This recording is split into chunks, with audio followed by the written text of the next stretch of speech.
Yes, team, welcome back to the channel. Hope you guys are all blessed. I've got a good one here for you guys. I say a good one, but Uncle Ian is out here defending the Mandem again.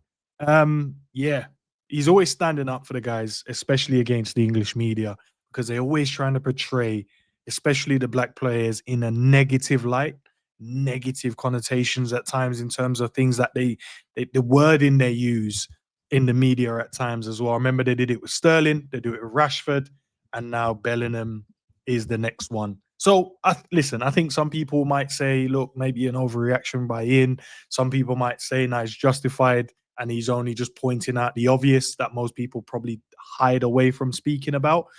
So, look, I've got the clip from the overlap as well, so I will play that for you guys, and I will link the full video as well in the description for you guys that want to go and check out the whole video in entirety in its entirety. But yeah, I just felt like I wanted to speak on it as well, man. I've been kind of mulling it over for the last few days since I saw it, and I was like, yeah, it's true. There's always some negativity in terms of the black players for England, and I remember from the World Cup. Was it the World Cup Euros when a couple of the guys missed the penalty and they were getting all the monkey emojis, and it was just kind of crazy in it. And I'm just like, when will things change?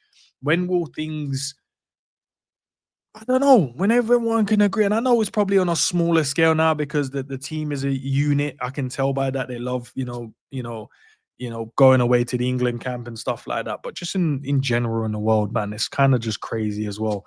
Um, but obviously, I've seen, some people speaking about it. Some people going, maybe he was just overreacting. Some people saying, look, it's fine. Some people are saying, look, it's justified. I want to know what you guys think as well. I've got three clips here. I want to play them, and I'll get you guys. I'll give you my opinion, and then I'm sure I'll get you guys' opinion as well in the comment section. What I'll do, ask guys, let's have a respectful back and forth. So if anyone's going to do that in the comment section, let's keep it respectful. That's the only thing I asked for as well. I don't even know what order it's in, so forgive me, guys, if I get the order wrong. But let's see this one first.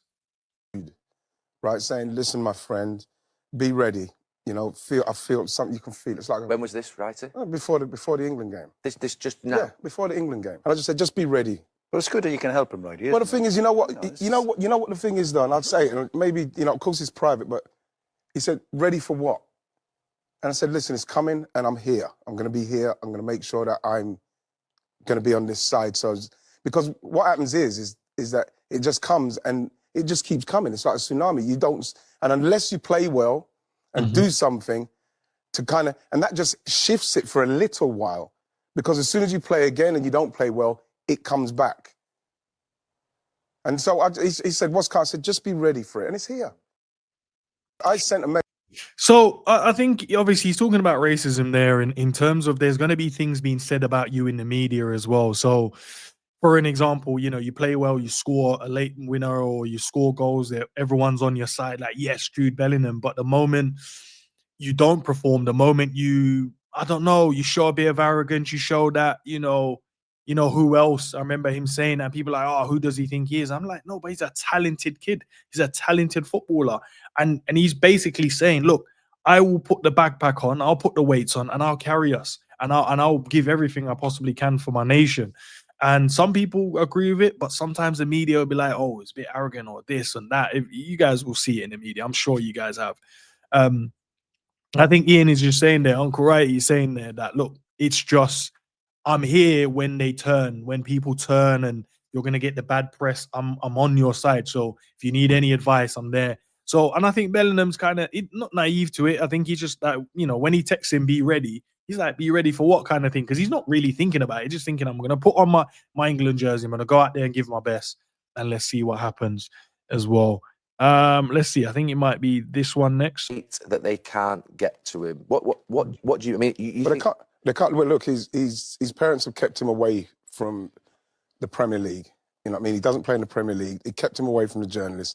They can't get to him through, like I said in there, through his club, like through Real Madrid, so they can try and taint the way Real Madrid's thinking and say, yeah, we're going to keep him in line and that. They cannot get to this guy, and this is somebody who is very much an achiever. He goes out, he's a winner, he wants to do it, he wins. What they said about Jude not celebrating that, it was complete fabrication, a lie. Yeah. So what they're trying to build something because England have qualified so easy. They've not conceded any goals.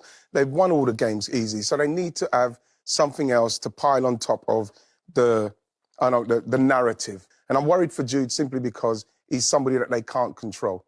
You can't control him. Obviously, coming off of the who else and what he done in the World Cup, he's showing people that, you know, I'm here, I'm black, I'm proud, I'm ready to go.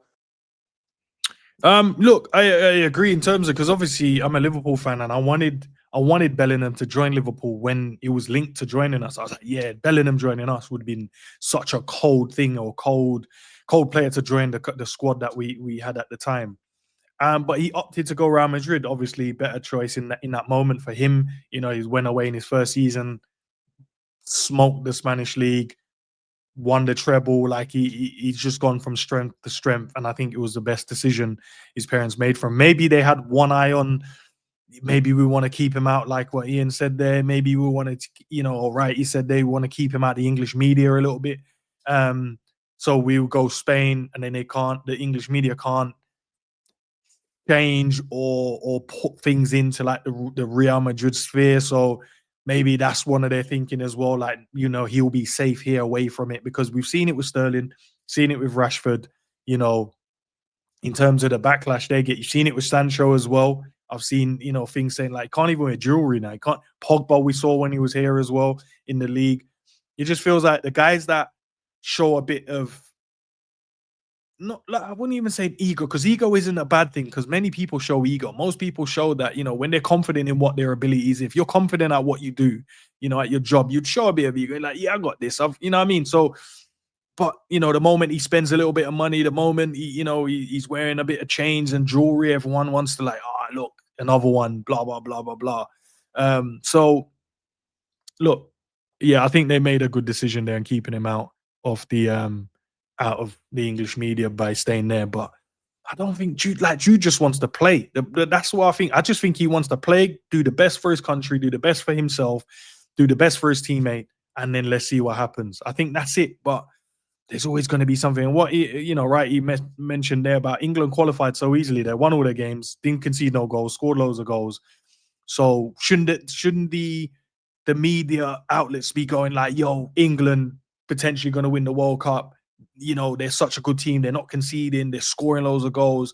You know, Thomas Tuchel's come in and done an amazing job. That should be what it is, instead of Jude coming off and just throwing his hands up in the air. He don't want to come off the pitch. You know what I mean? He's enjoying his football. You know what I mean? Plus, I'm sure he missed the last call up, you know, so he's thinking, right, I want to make my stance now, because we don't play again until March. I think that's when the next international is as well. So, yeah, I'm sure he just wants to play. But him and the manager shook hands and they were fine. So I don't know. Let's listen to the last bit here. But a black superstar like that who can move like Jude's moving. You know, they can't touch him, like I just said. He goes out there, he performs, he does what he does. He says, who else? It's too uppity for these people. I put it in a football term. So everybody, they love N'Golo Kante. He's a humble black man, gets on with what he's doing. I'm not saying that he's an Uncle Tom or anything, just saying that's how his personality is. But if you get a Pogba or a Bellingham and you get that kind of energy, that does not sit well with the people, that kind of person. So someone like Jude, for some reason, frightens these people because of his capability and the inspiration he can give. It's something that you're taught when you're, as a black man, when you're going out there, you just want to try and do the best you can and keep your head down and be, for want of a better, humble slave. This is where this is dragging up from that kind of energy. Some strong words there from the young there, man. But yeah, in terms of, you know, he mentioned N'Golo Kante. Yeah, like Kante is loved by everyone, but he is a humble guy. He doesn't really say much, but he can have you know how good this guy is. The amount of like the trophies he's won, but he is very, like, he just keeps to himself. He's not flashy, he's not whatever. But it doesn't mean he can't be. But everyone loves him. But the other guys that are a bit more flashier, they seem to just always have these little words they like to use in the media. You know what I mean? Questioning why is Sterling buying a house for his mum and stuff. Like, just little things. Just little things. But for other players, it's kind of fine. It's like, oh, that's a nice gesture for you to do. But on the other side, it's like, rich footballer does this. And you're just like, but the other one is like, oh, like I think Foden's one, you know, forgive me if I get the quote wrong here, but you know, I think it was something about he brought his mama home. It's like, oh, Foden does a beautiful thing here, or whatever the wording was at the time. But now it is interesting. And he mentioned like just being a slave and stuff like that. Look, you know, that was years back. But there is still some, you know, some systematic things that needs to be changed at times. Look, you can't be as blasé as it once was in terms of the racism and stuff like that, but there is still a little bit of it. You can still see it. You can feel it in the way people write, the way that people speak sometimes to you, and stuff like that. But look, they can't control Bellingham, and he's right. Can't control him. He is a superstar. Is the country ready for a black superstar? I can't see the reason why not. There might be a section that is, I don't know, but there shouldn't be a reason, because at the end of the day, he's putting on the jersey, he's going to give his best, and once he does his best for his country, we all win, because as soon as he wins, England wins. England can celebrate a World Cup because he's at his best with alongside the rest of the guys, his teammates and stuff like that.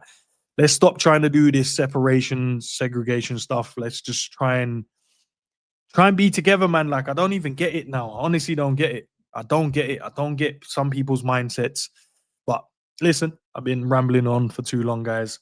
I want to know what you guys think in the comment section as well. And if you've watched it for this, you know, this far, please drop a like. Please subscribe to the channel. On the road to 10,000 subscribers, something that I would love to hit before the new year. Let's see if we can get there. We're not too far off, but we're not close at the same time. Interesting. But let me know your thoughts, people. Let me know your thoughts, because this is an interesting topic.